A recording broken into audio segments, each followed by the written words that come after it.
Último hombre en pie, con Alejandro Gómez.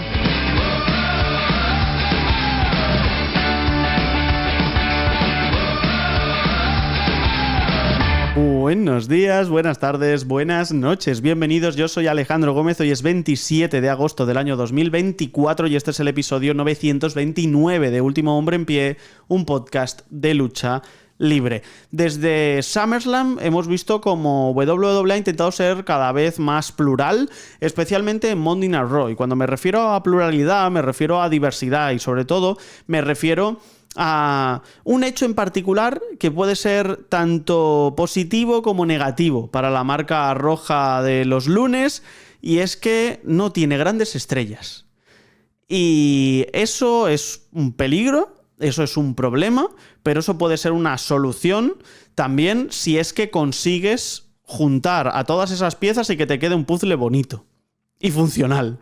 Y que encaje, desde luego. Porque cuando digo que no hay estrellas, no digo que CM Punk o Randy Orton no lo sean. Digo que no están estipuladas como tal, que el show no gira alrededor de ellos, sino que son simple y llanamente una parte más de todo el proyecto.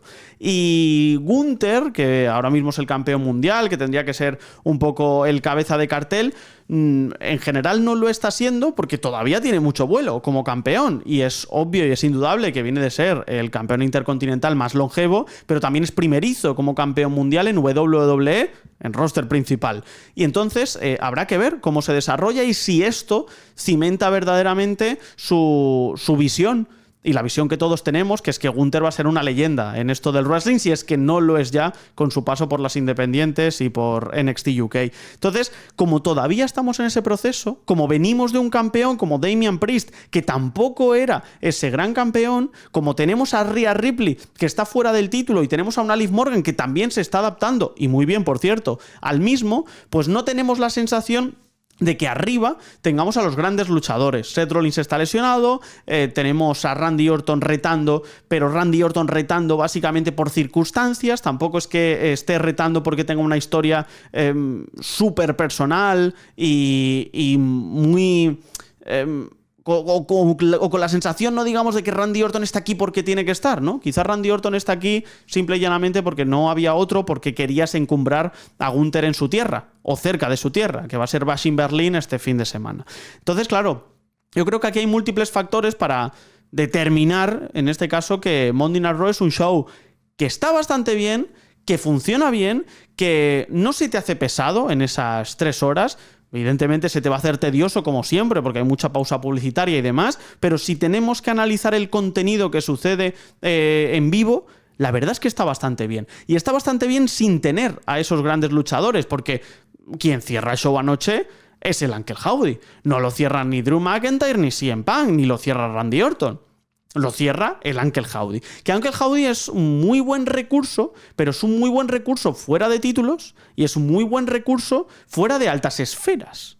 Es un muy buen recurso emotivo, narrativo, también personal. Es un muy buen recurso que empata verdaderamente con lo que busca el aficionado, que es también tener ese recuerdo de Bray Wyatt y es tener sobre todo ese tributo a un Bray Wyatt que se nos marchó demasiado pronto. Entonces, ¿es un main event que puede ser main event? Sí, pero es que también podría ser main event el Judgment Day, podría ser main event Drew McIntyre contra CM Punk, e incluso os diría más, podría ser main event el título intercontinental, como ya lo fue en semanas anteriores con ese combate a 3 caídas de Sami Zayn y de Bron Breakker, o podría serlo Bronson Reed, que de repente ahora Bronson Reed, desde que deja fuera de circulación en el kayfabe a Seth Rollins, se ha convertido en una bestia parda, que no puede parar absolutamente nadie, ni siquiera Braun Strowman, que se come el techo de un coche de forma espectacular. Son esos grandes momentos que, si bien no son sustanciales para entender una historia o para entender el desarrollo de un personaje,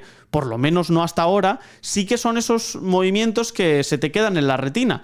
Yo recuerdo pues algún que otro movimiento de Umaga, recuerdo evidentemente las grandes caídas del Hell in a Cell, véase Rikishi, véase Mick Foley, recuerdas cuando, por ejemplo, a Jack Perry le prendieron fuego en All Elite Wrestling, recuerdas a Jeff Hardy tirándose desde 10 o 12 metros con una Swanton Bomb delante de Randy Orton, recuerdas ese hardcore match de WrestleMania en el que casi se cargan el estadio con un carrito de golf. Entonces, recuerdas esas cosas que realmente son inconcisas o que no tienen puntos en común, pero que forman parte de la espectacularidad de la lucha libre. Entonces, que WWE tenga las miras puestas en Bronson Reed para ser esa superestrella, para ser ese luchador que luego puedas utilizar como comodín en sitios más altos de la cartelera, pues me parece que es una muy buena noticia. Y que ahora, por ejemplo, si bien no tienes aquí una historia que hable de traición y de drama y de cosas increíbles o de giros de guión maravillosos y demás, pero sí que tienes dos triples amenazas que sobre el papel parecían bastante vacías de contenido y luego resultan ser muy buenos combates. Que se lo digan a Karrion Kross, que es la inanición en persona, o a Kofi Kingston y a Xavier Woods, que con el acto de New Day creo que se han quedado muy atrás, ¿no?, en el tiempo, o a Pete Dunne, que hacía 2 días no era nadie y de repente ahora está en un Fatal 4-Way para enfrentarse a Bron Breakker por el título intercontinental, o a Jey Uso, sin ir más lejos, que es para mí la disociación más clara de lo que se dice en redes sociales y lo que sucede luego en la vida real. Es aclamado efervescentemente cada vez que aparece en todos los lugares Jey Uso. Es un tipo muy querido por parte del universo de WWE, si bien en las redes sociales ha generado un hartazgo que es muy inferior a lo que se demuestra en televisión. Entonces son todos esos pequeños detalles que van conformando un todo, que no es simplemente que tú vayas a ver Raw porque aparezca Roman Reigns. Indudablemente, si apareciese Roman Reigns, el show viraría a su alrededor, como lo hace en SmackDown y como lo va a hacer hasta los restos de los restos, hasta que se retire Roman Reigns o hasta que haga lo que le dé la gana. ¿Por qué Roman Reigns? Pero a falta de tener esa gran figura, vamos a intentar construir algunas nuevas. Y el mundo de la lucha libre va así y va con fenómeno Valle. Yo lo llamo siempre el fenómeno Valle. Recordemos que son 52 semanas ininterrumpidas, todo el año de contenido para siempre. Esto es una ventaja competitiva enorme cuando vas a vender los contratos televisivos, te van a pagar una millonada porque estás todas las semanas del año en programación. Perfecto. Pero eso te viene en contra en tanto y cuanto tienes que contar historias. Y las tienes que contar con la frescura del primer día. ¿Cuál es el primer día? Hace más de 30, más de 40 años. Evidentemente la gente sigue contando sus historias y escribiendo lo que va a suceder en los shows, pero hay que entender que se genera cierto hartazgo. Y hay muchos momentos de valle en los que de repente tienes el culmen, como podría ser SummerSlam, y de repente pues no sabes hacia dónde vas exactamente o no tienes las ideas tan claras o por lo menos no tienes tantos puntos focales interesantes. Bueno, pues no pasa nada. Esos son los momentos en los que tienes que tirar de gente que a lo mejor o no aparece tanto o no ha sido tan relevante y que pueda crecer para en estos instantes tener una alternativa. Y con el caso de Jey Uso ha funcionado, con el caso de Pete Dunne ha funcionado, con el caso de el Wyatt Six ha funcionado, incluso con el caso de Chad Gable y la generación de estos American Made, con por ejemplo también el propio Braun Strowman haciendo de comodín de victorias y de derrotas, teniendo rivalidades fuera de los títulos y fuera incluso de la Midcard, como la de Final Testament contra el New Day con la aparición de Odyssey Jones, teniendo esos momentos con CM Punk y con Drew McIntyre un poco más personales, teniendo también la telenovela en forma de Judgment Day contra Rhea Ripley y Damian Priest como los Terror Twins. Creo que en líneas generales WWE entiende los momentos, entiende los instantes, entiende hacia dónde va y sabe que no va a poder dar siempre grandísimos pay-per-views. Cuando tú tienes un pay-per-view cada 3 semanas se te complica mucho la película. Y es normal que en muchos momentos no tengas esa elocuencia o no tengas esa frescura para dar siempre cosas súper interesantes. Yo lo entiendo y lo comprendo. Entonces tienes que tirar de otros luchadores. Y creo que WWE está haciendo esa función bastante bien. Veremos si eso se traduce en un muy buen show o no de Bash in Berlin. La pinta que tiene es que sí. Pero ya veremos, a ver qué sucede. Yo le voy a preguntar igualmente al bono de Luis Calabor en la primera parte del programa a ver qué opina de todo ello y sobre todo del Raw post SummerSlam hasta llegar hasta aquí, hasta Bash in Berlin. Y luego hablaremos con Luis de Fabulous Jobbers sobre el fallecimiento a los 63 años de Psycho Sid Vicious, uno de los grandes luchadores de la época de los 90 en WWF, en WCW, un luchador que fue campeón mundial 2 veces main event de WrestleMania. Así que vamos allá porque da para podcast.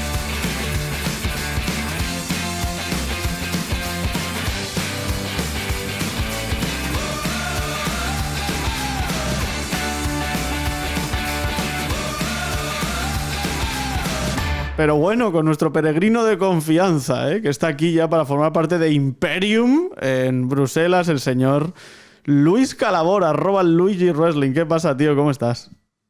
Don Alejandro Gómez, muy buenas. Lo primero, me ha llamado mi abuela esta mañana emocionada, porque ayer volvía Último Hombre en Pie y encima volvió muy bien con AEW All, o sea que ahora estamos los de los que están bien, pero tampoco a esa altura de que fue All In, que fue impresionante. Es que no se puede hacer historia todos los días, tío. Joder. Bueno, ayer se hizo historia en cuanto a Adam Pearce permitiendo que muera gente en su show. Que esto ya es lamentable. O sea, esto espero que quien gane las elecciones en los Estados Unidos proponga la destitución de Adam Pearce como general manager. O sea, horrible, por favor. Lo de Adam Pearce y Nick Aldis es el yin y el yang, es alucinante.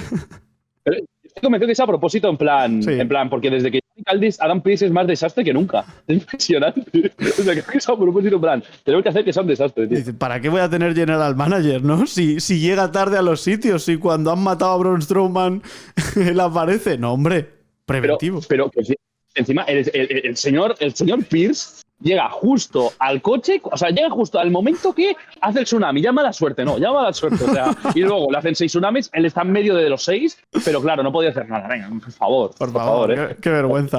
Qué vergüenza. Mira, esto me sirve sobre todo para...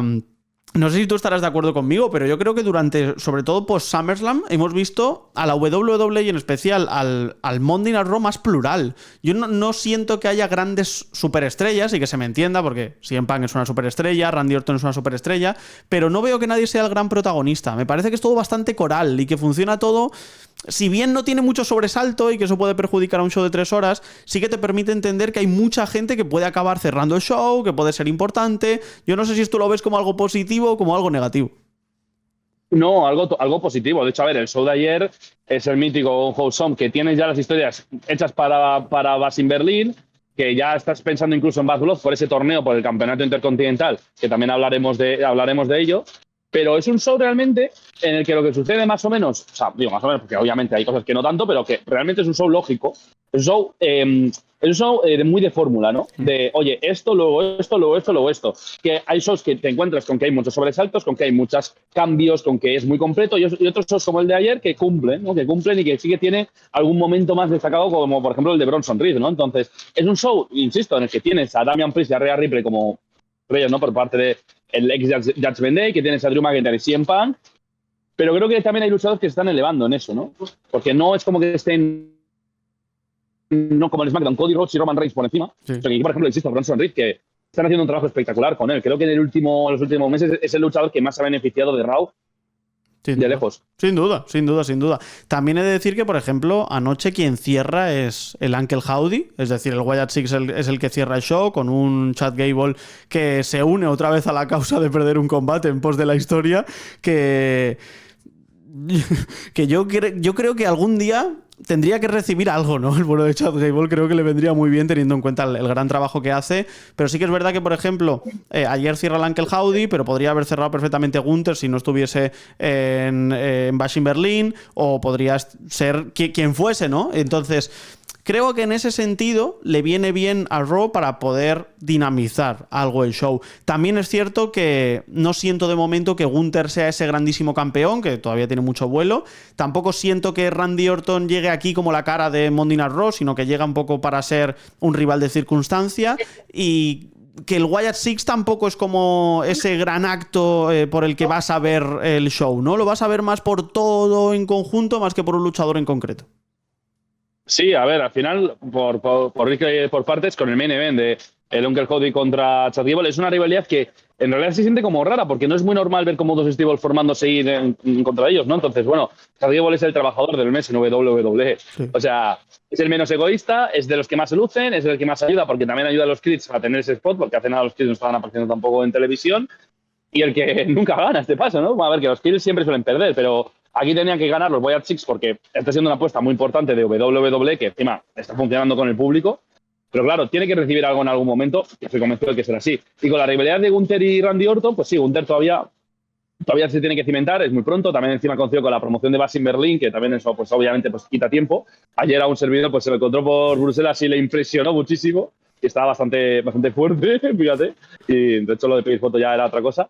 Pero bueno, ayer la promo de Randy Orton me gustó mucho porque es a lo que tiene que apelar Randy Orton. Randy Orton apela de ese cinturón es muy importante. ¿Qué es lo que necesita el World Heavyweight Championship? Este cinturón es el que gané yo con 20 años, es con el que luego yo unifiqué y que tuvo su último nombre fue el mío, el de Randy Orton.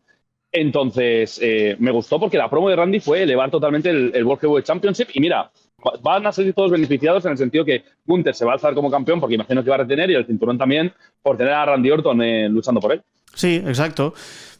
Creo que es una idea acertada, a pesar de que, bueno, te fumas el draft, que ya lo hemos dicho 1000 veces, pero entendiendo que era Bash in Berlin y entendiendo también que Gunther se tiene que cimentar como campeón, a mí me parece bastante interesante tener aquí a Randy Orton, que ha sido durante mucho tiempo el asesino de leyendas, que ahora se convierta él en la leyenda al que tienes que batir. A mí me parece súper interesante esa dinámica, porque creo que Gunther se puede beneficiar de lo mismo que se benefició Randy Orton en su día. Y además lo entiende, lo sabe, conoce muy bien la situación Randy Orton, sabe dónde está y hacia dónde tiene que ir, y entonces él comprende perfectamente que él tiene que ser un comodín para este tipo de cosas, ¿no? ¿Y llegará el heel turn? Hombre, pues no lo sé. Si llega el heel turn deberá llegar en SmackDown, evidentemente, ¿no? Pero de momento funciona, me parece que funciona bastante bien.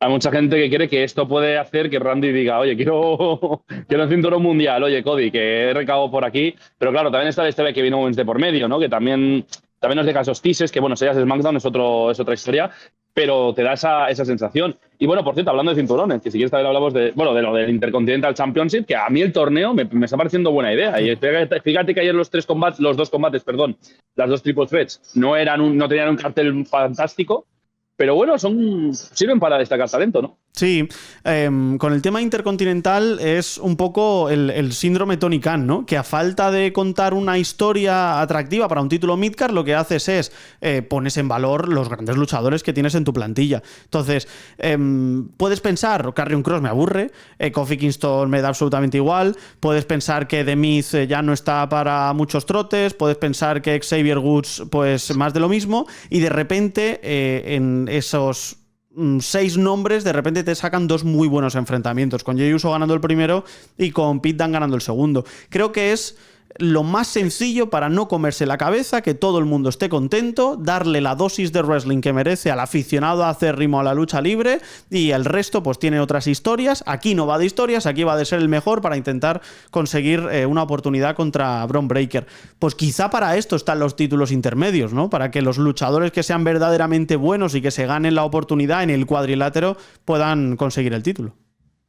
Es que además, fíjate también que Gunther, me acuerdo que tuvo como 3 o 4 torneos en su reinado, ¿no? Sí. Porque me acuerdo del mundial que hicieron en SmackDown, otro que también hicieron en Raw, y al final esto viene bien porque es como, bueno, al final no es un torneo para ser campeón intercontinental, pero lo parece, ¿no? Lo parece porque tienes que ganar primero la Triple Threat, una Fatal 4-Way, y luego hay que ganar a Bron Breakker, que claro, encima acaba de ganar. O sea, fíjate que eso no suele pasar en WWE a nivel de kayfabe, que los primeros campeones luego ya pierdan, ¿no? O sea, y un luchador que encima llega muy bien, ¿no? Entonces, esto creo que ayer encima lo vimos también, porque también da un poco de desarrollo a esa historia de Karrion Kross, Xavier Woods, ¿no? Kofi Kingston, y creo que lo veremos sobre todo la semana que viene, porque nos estábamos quejando de dónde está Ilja Dragunov, dónde está Dragon Lee, dónde está Sheamus, que están en Europa.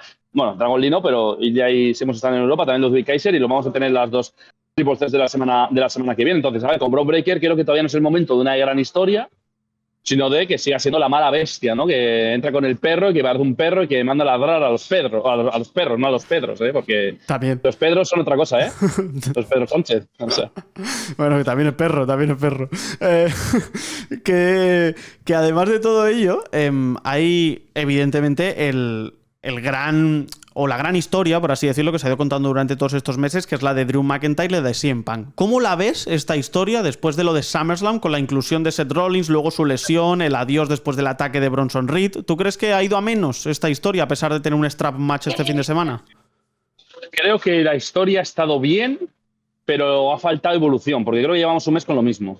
Creo que llevamos un mes con lo de la pulsera, que fue un buen recurso, porque al final, si lo piensas bien, en el wrestling una pulsera puede valer igual que un cinturón mundial si lo quieres, pero llevamos un mes con lo mismo. A ver, que ayer CM Punk sale debajo del ring, tiene un directo en Instagram, que eso es algo que, ostras, que es una buena dimensión, pero creo que estamos un poco en el punto más intermedio. Encima creo que también es una rivalidad en la que esperas que Drew diga Go Cry Me a River, ¿sabes? Que son cosas que no o ese tipo de historia, ¿no? Que sí que hace en Twitter, ¿no? Entonces yo creo que estamos un poco estancados, sí, creo que estamos un poco estancados con esta rivalidad y a ver, ya te digo que encima tengo la sensación, que esto lo dicen varios, que CM Punk no está siendo tan CM Punk como uno espera. Ya sé por dónde vas, ¿no? Que quizá no es... No va tan al límite, no creo que se sienta tan libre, ¿no? Me da la sensación de que no es tan libre, porque en otras circunstancias él diría barbaridades y no las está diciendo. Es como un CM Punk algo edulcorado. Es que ayer dije, o sea, puse en Twitter una frase que es que en 2024 Drew McIntyre está siendo más CM Punk que el propio CM Punk, ¿no? Sí. Porque sí que siento que Drew está como liberado, ¿no? Creo que sí que cuando Drew coge el micrófono sí que le siento libre. CM Punk es como, no vamos a ir por ahí, no vamos a ir por allá, no vamos a estar... O sea, entonces, ¿está elevando a Drew? Sí. ¿Que quiero ver algo nuevo? También. Sí, entiendo que este no será el último combate, que el strap match es simplemente un camino para el siguiente. Que entiendo también que será en Bad Blood, ¿no? Y podría ser una celda infernal o algo así. Sí, no, todo apunta a una trilogía que terminará en Bad Blood, porque además creo que es el combate con más papeletas del lado masculino, porque luego el femenino es otra cosa, de ser el Hell in a Cell, ¿no? Porque es el aniversario, ¿no? Del primer Hell in a Cell match, entonces... Tiene pinta de que será una trilogía. Y luego también tenemos el tema del Judgment Day, que vamos a tener combate mixto también este fin de semana. Me está pareciendo bastante atractiva esta historia. Creo que están encajando todos muy bien. Lo de Dominic Mysterio es alucinante. No dice nada, no hace falta que diga nada y es increíblemente abucheado y eso es una buena muestra de lo bien que han estado trabajando todos alrededor de Dominic Mysterio y evidentemente el propio Dominic, que aquí también se enfrenta a su padre anoche, con victoria y con aparición después de Rhea Ripley y Damian Priest. Creo que toda esta historia está encajando y tiene mucho más sentido del que preveí en un inicio, con lo cual me parece que es un acierto indudable lo que han hecho con Liv Morgan, lo que han hecho con Rhea Ripley, lo que han hecho con Dominic Mysterio. Me está gustando mucho. A mí me flipa que una cosa que pasa con el Judgment Day desde hace tiempo es que hace lo que quiere, literalmente.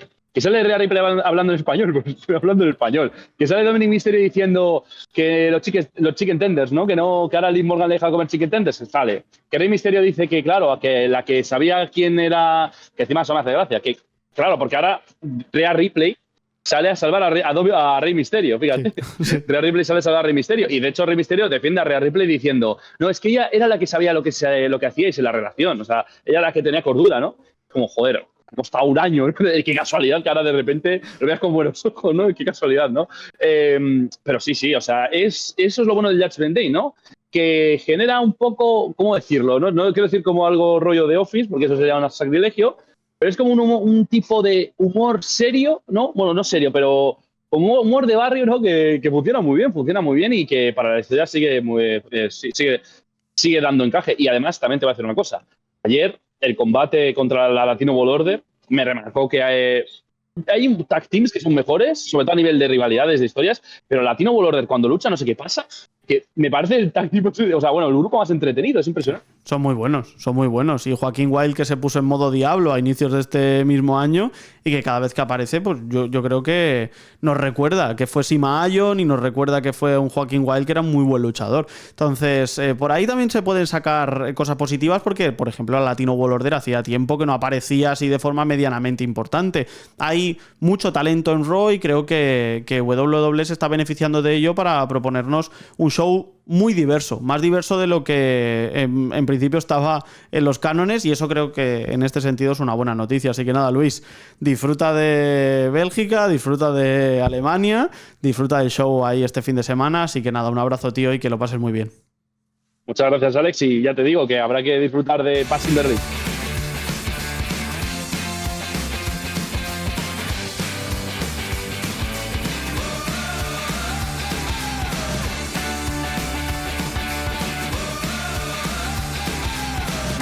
Señor Luis, de @FabulousJovers, ese canal de YouTube fetiche, diría yo, de lo mejorcito que hay por ahí sobre el wrestling y especialmente sobre el wrestling de época. ¿Qué pasa, tío? ¿Cómo estás?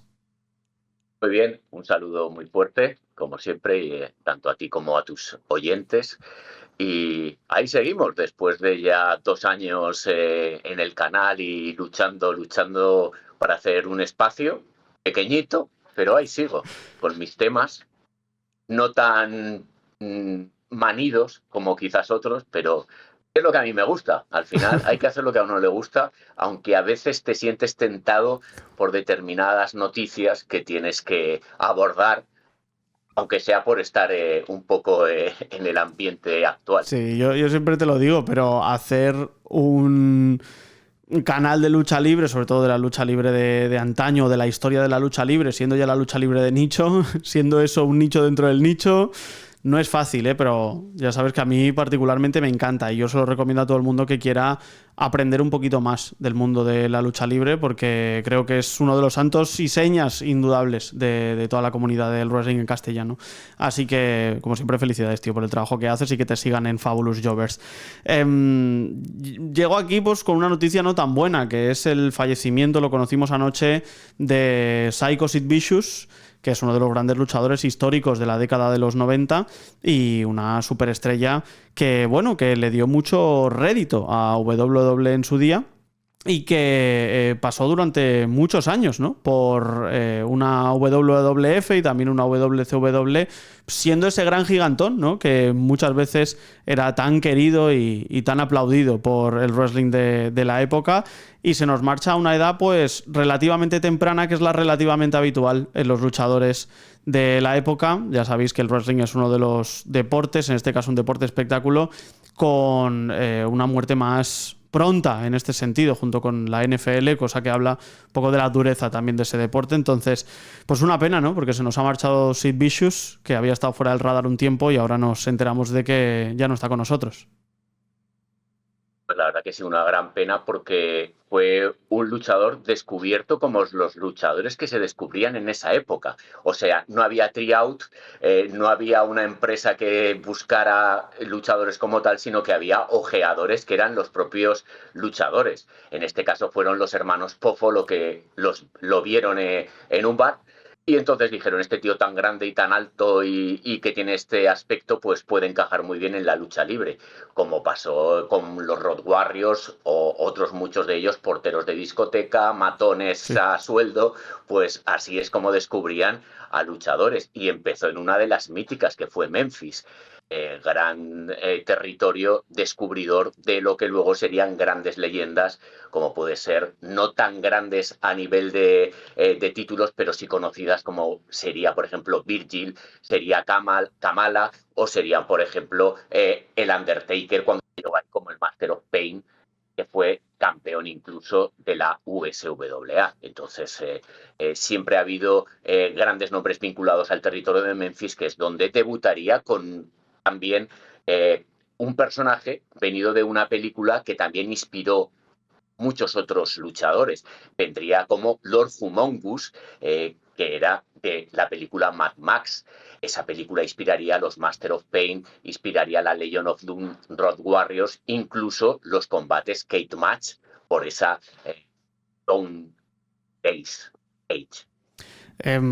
Yo de Sid Vicious, fíjate que evidentemente mis recuerdos son impostados, son a posteriori, pero siempre tengo un recuerdo de ser, de que fuese un luchador tremendamente dominador en el cuadrilátero, que quizá a lo mejor no tenía el carisma de algunos, pero que se movía bastante bien. Yo lo que recuerdo en los combates que he podido ver de Sid Vicious, de Psycho Sid, es que era un luchador tremendamente funcional y que entiendo perfectamente que fuese campeón de WWF, porque es que encajaba muy bien en el molde de la empresa. Encajaba muy bien, pero fíjate que no fue la primera vez que llegó, sino en la segunda, cuando fue campeón. Porque ahí se vería las caras con Hulk Hogan, con el Warrior, en una época un poco difícil, y llegaría cuando Telecinco estaba en la época dorada del pressing catch. Entonces aquí sí que lo descubrimos a tiempo real, y la verdad que fue muy impactante, porque era un tío enorme, con un gran físico, y que tenía ínfulas de haber sido el relevo generacional de Hulk Hogan. Lo que pasa que luego Hogan siempre ha pesado más que el resto. Sí. Y en este caso, en esta primera incursión, saldría por problemas de buqueo con el Warrior, pues porque no estaba de acuerdo en perder con alguien que fuera más bulto que Sid, porque en muchas ocasiones le llaman que es un bulto. Pero hay una cosa muy curiosa de Sid, y es que conseguía que el público lo apoyara. O sea, aun siendo heel, muy pocos luchadores siendo heel, podemos hablar de Ric Flair, podemos hablar de Randy Savage, eran apoyados por el público siendo heels. Pues él es que era algo tremendo. Cuando entraba a la arena, cuando lo enfocaban, el público se volvía loco y sus entradas siempre llamaban la atención.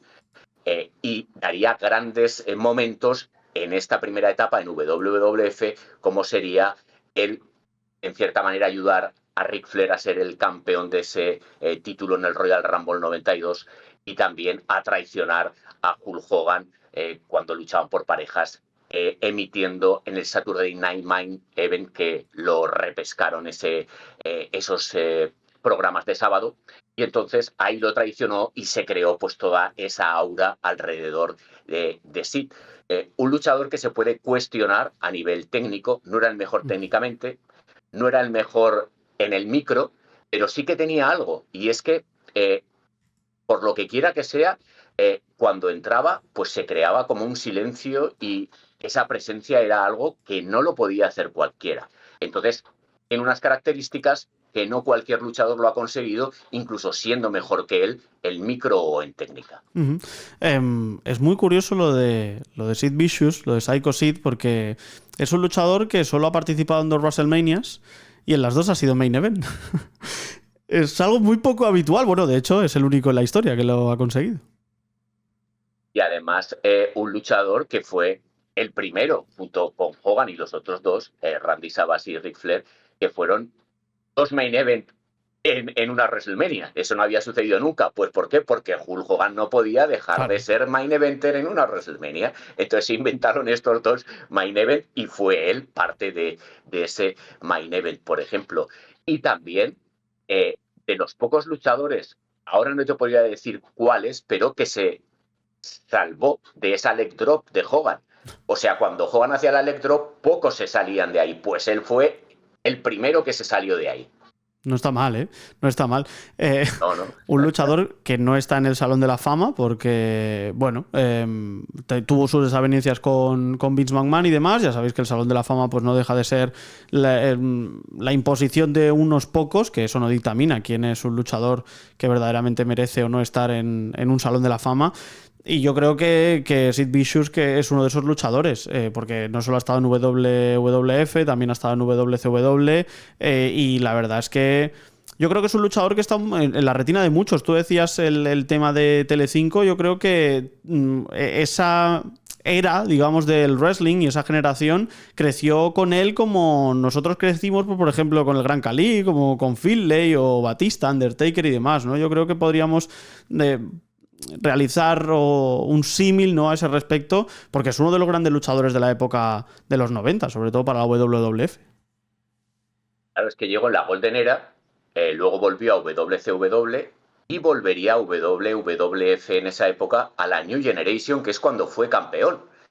Y además ganando tanto a Hitman como a Shawn Michaels. Fue campeón en la Survivor Series 96 ganando a Shawn Michaels y también entraba como heel, pero el público, hay una ovación terrible cuando gana el título y también cuando sale chocando el puño a todo el mundo, pues también es algo que un heel no solía hacer, pero es que ya te digo que él estaba por encima de eso y que el público lo aceptaba y además se volvía loco con él, cosa que no hace con cualquiera.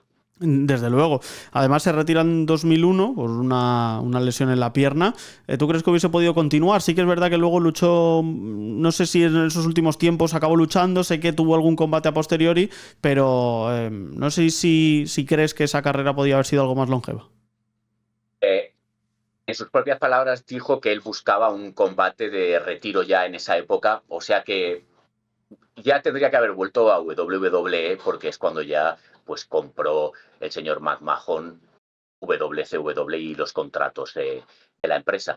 No tenía mucho más recorrido, ¿eh? Yo creo que ya había hecho todo lo que podía hacer, 2 veces campeón de WWF, 2 veces campeón de WCW, y si nos unimos a lo que hemos dicho de Memphis, 2 veces campeón del mundo de la USWA de Lawler, 6 veces campeón del mundo, teniendo en cuenta Memphis. Poco más podía hacer realmente y ya pues el tiempo no va a favor de una persona tan grande. Entonces tampoco él lo hubiera querido, ¿eh? Él ya se sentía que había cumplido en todo lo que quería y es muy curioso en el caso de Sid que ha tenido grandes parones en su carrera, porque siempre ha salido de las empresas o por lesiones o por algún problema de buqueo con algún compañero. Entonces no ha tenido una carrera fluida. Siempre ha habido parones, siempre ha tenido lesiones y entonces no ha luchado tanto, aunque llegó casi a 1000 combates a lo largo de su carrera, que ya son. Pero sí que es cierto que no ha sido una carrera que ha continuado pues a lo largo del tiempo sin ninguna parada, pero por la mala suerte que ha tenido de lesiones y también de algún problemilla con el señor McMahon o el señor Bischoff o quien estuviera ahí. Sí. Para todos aquellos que no lo han visto, ¿qué combate recomendarías de Psycho Sid, de Sid Vicious? Quizá ese Survivor Series del 96 contra Michaels, cuando gana ese título. Yo creo que sí por lo que significó, por la entrada, porque es el Madison Square Garden, por cómo se desarrolló el combate y porque ganó su primer título del mundo. Luego también decir que Sid es uno de los luchadores que menos cuidado ha tenido con sus rivales, sobre todo con los jobbers, porque hay squash que verdaderamente te ponen los pelos de punta, sobre todo cuando hacía pareja con Dan Spivey en WCW. Tanto Dan Spivey como él no tenían ningún cuidado y lanzaban a su rival, pues aterriza como puedas. Eso es algo que a mí no me gusta, principalmente porque siempre digo que lo fundamental es proteger a tu rival y en este caso él no era precisamente la característica que lo llevó a la fama. Bueno, luces y sombras, ¿no? Pero yo creo que nos tenemos que quedar indudablemente, ¿no?, con la carrera de Psycho Sid, con sus títulos mundiales, con lo que produjo también para el mundo del wrestling en la década de los 90, con lo que fue con esos combates, por ejemplo, contra Undertaker o, por ejemplo, contra Shawn Michaels, como comentábamos, y también por lo que supuso, ¿no? Un hombre grande, un hombre fuerte, un hombre corpulento, que quizá no era el mejor en el cuadrilátero, pero que sabía muy bien ya no solo impactar al público, sino también pues convertir eso también en fuel para que el público ya no solo asistiese, sino que se sintiese recompensado, ¿no?, por su tiempo. Y en ese sentido, pues se nos marcha a la edad de 63 años, pero con una carrera que le avala por detrás, ¿no? Y yo creo que tanto Luis como un servidor os recomendamos que si no le habéis echado un vistazo, echéis un repaso a su carrera, a sus highlights y a lo que fue el bueno de Psycho Sid Vicious. Así que nada, Luis, como siempre, tío, un verdadero placer, ya lo sabes, tenerte por aquí, esta vez en episodio normal, no para mecenas. Ya llegaremos a esos, tú no te preocupes. Y nada, un abrazo, tío, y te seguimos en Fabulous Jobbers. Muchas gracias, ya sabes que siempre tengo aquí mi tacita del último hombre en pie, siempre preparada, y muchas gracias a ti por llamarme y siempre tener tan buenas palabras hacia mi persona. Muchas gracias.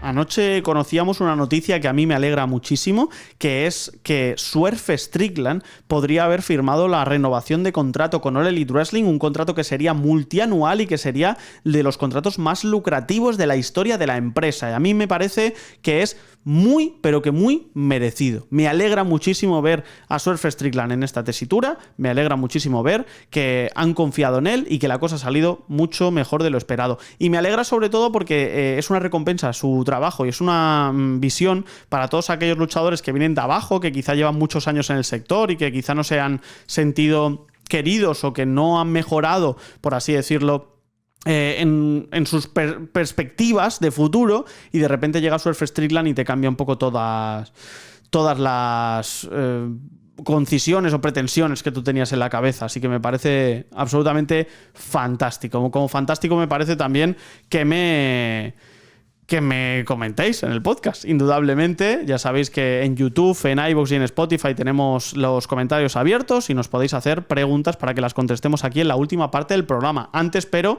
una cosa importante, que es que además de todo eso, te puedes suscribir al podcast a partir de 1,49€ en iVoox o 1,99€ en Spotify, YouTube y Apple Podcast, y te puedes suscribir para escuchar lo que vamos a publicar esta semana. Top 10 combates de Bryan Danielson.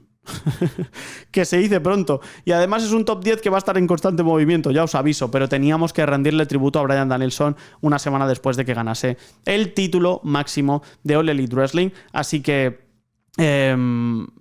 suscribíos que se vienen cositas bastante interesantes. Ahora sí voy a por vuestras preguntas. Chorley Víctor nos dice en iVoox, vuelve el podcast diario, hombre ser feliz. Qué largas se me han hecho tus vacaciones, espero que para ti también lo hayan sido. Bueno, siempre son cortas. Dice, ¿crees que estaría bien que All Elite Wrestling tuviera un territorio de desarrollo estilo NXT? De hecho, yo no creo que estaría bien. Me parece que es necesario. Entonces, se hablaba de la American Nightmare Factory, por así decirlo, que era al final la de QT Marshall y la de Cody Rhodes. Se hablaba en su día que podía ser Ring of Honor y yo creo que Ring of Honor es un buen sitio, la verdad. Me parece que Ring of Honor debería ser ese lugar que desarrollase al talento de All Elite Wrestling y que pudiesen tener una especie como de sitio donde apareciesen luchadores para entrenar y practicar. Sí, me parece que es vital. Recordemos que WCW tuvo en su día la Power Plan y luego no salió bien, pero bueno. Nunca se sabe. Marcos Joaquín dice por aquí por YouTube, primera vez que me tomo el tiempo de 55 minutos de podcast. Bueno, eso me alegra, eso significa que al menos te ha gustado y no lo has pasado. Nos habla un poco de Swerve y de Bryan Danielson. Bryan Danielson dice 3 de las mejores luchas o 4 de la historia del wrestling, solo no el Elite Wrestling. O sea que me parece totalmente cierto y verídico. Diego Pérez dice, el último rival del Danielson tiene que ser Ospreay. Veremos, porque a mí me haría mucha ilusión que fuese Nigel McGuinness, la verdad. Bluesman dice, ¿cuál sería hoy tu cartelera para Forbidden Door? Hombre, pues yo creo que Zack Sabre Jr. debería luchar contra Bryan Danielson, la verdad, y que tuviésemos la tercera pata de esa trilogía que empezó en Wrestle Dream, que siguió en New Beginning en Osaka, en New Japan, y que debería continuar aquí en Forbidden Door. Me apetecería mucho. Si se puede dar antes, pues mejor. Creo que Ospreay tiene que estar involucrado para tener un combate contra una de las grandes estrellas de New Japan. Veremos si puede ser el propio Zack Sabre Jr. o un Yota Tsuji o un Shota Umino, algo así. Así que veremos. Pero de momento esos dos combates creo que estarían bastante bien. También dice, se te extrañaba, saludos desde Costa Rica. Otro desde España. Javi Grenade dice, último hombre en pie, el WrestleMania de los podcasts de luchitas, qué grande. Phantom dice, al fin te extrañé mucho y yo a vosotros, qué grande, joder. Gonzalo, Máscara Dorada será el próximo retador de Will Ospreay y él manifestó que quiere ir a la Arena México. Hombre, pues de puta madre. A mí me gustaría Will Ospreay contra Místico, me gustaría Will Ospreay contra Máscara Dorada, me gustaría Will Ospreay contra Titán, me gustaría Will Ospreay contra Hechicero, me gustaría Will Ospreay contra muchísima gente, sinceramente. Juan Miguel, el año que viene no habrá All-In en Wembley. No, el año que viene no habrá All-In en Wembley, será en Texas, en Arlington. Y se puede anunciar una vuelta de Oasis para Manchester y Wembley en esas mismas fechas. ¿Cabe la posibilidad de que el Forbidden Door de Londres del año que viene se deba a que les pilló el toro a la hora de reservar el estadio? Yo creo que no, porque ya se confirmó hace varias semanas que Arlington estaba muy interesada en All-In, porque Arlington ya apostó bastante fuerte por All Elite Wrestling cuando tuvieron un campamento casi de 12 o 14 shows, de muchos collisions y bastantes shows grabados. Entonces yo creo que van por ahí los tiros. Lord Pills, qué bonito todo lo que has dicho sobre el wrestling, qué gran verdad. Por suerte lo viví en directo. ¡Jo! Pues sí, muchísima suerte, muchísima suerte. Amo el wrestling, desde luego es por cosas como la de este fin de semana. Muchas gracias por expresarte sin ningún tipo de tapujos, sin vergüenza ninguna y compartir lo que es ser fan de este mundo. Pues muchísimas gracias a ti por dejar este tan bonito comentario. Pargento dice, excelente análisis, All Elite Wrestling, la excelencia de la lucha libre profesional. Yo te doy las gracias por este comentario. Álvaro Paredes, me encantan tus análisis, gracias por el tiempo que te tomas por todo. Gracias a vosotros por el tiempo que tomáis por escucharlo. Madre mía, me va a poner sensible y todo. Kirko Welcome back, King. Grande. Seth, ojalá le vaya muy bien a Ricochet. Pues ojalá que sí, la verdad.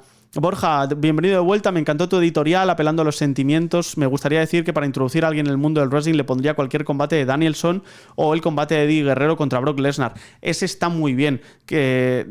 Con la promo esa de Eddie, pero dices un Forgiven, yo creo que te refieres al de No Way Out, ¿puede ser? Al que gana Eddie Guerrero contra Lesnar, puede ser. Jorge Carrillo, Alex y más regresando fue mejor que Roman volviendo en SummerSlam, tampoco nos flipemos. Wordless Miracle, Luchasaurus le va a quitar el contrato al patriarca. Cuidado que se viene. Excelente show y análisis como siempre, muchísimas gracias. Rafael dice, hacía falta el podcast, espero que hayas disfrutado las vacaciones. Lo he hecho. Moko dice, mi canal favorito sobre wrestling, muchas gracias. Te extrañábamos por ahí, decía Giants, también Alejandro. Joder, qué grande. Dice, donde vivo y trabajo ya me preguntaban por el español de las luchitas. Enorme, tío, enorme. Lone Wolf, el mejor último hombre en pie de todos los que he escuchado, grandioso monólogo. Bueno, llevamos 928, llevábamos en ese momento de episodios, así que te lo agradezco de corazón. Matías, hablamos de negocios sobre Elite, está que se sale con llenar un estadio en Texas, en Australia, sí, que van a ir, correcto.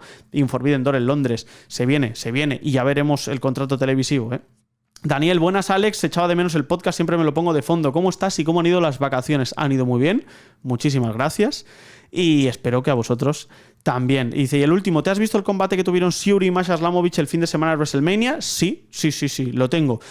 Tengo ese y luego tengo el de Masha Slamovich contra Miyu Yamashita de Tokyo Yoshi Pro Wrestling, que te recomiendo también, de principios de año. Combatazo de los que no quedan. Así que nada, amigos, mañana hablaremos un poquito de Japón, que hay mucho que comentar. Mañana hablaremos de Rev Pro, si no pasa nada destacable en la actualidad. Mañana hablaremos de NXT, que se vienen curvitas con Joe Hendry a la cabeza. Así que por mi parte yo me despido. Ya sabéis que como siempre me podéis seguir en X, Instagram y TikTok en @sralesgomez, en Twitch SIRAlesgomez, que te puedes suscribir para apoyar este proyecto independiente por menos de lo que cuesta un café, y que no tengo un Rolex, no tengo un jet, no tengo una limusina, como si tiene Ric Flair. Así que pasen un muy buen día.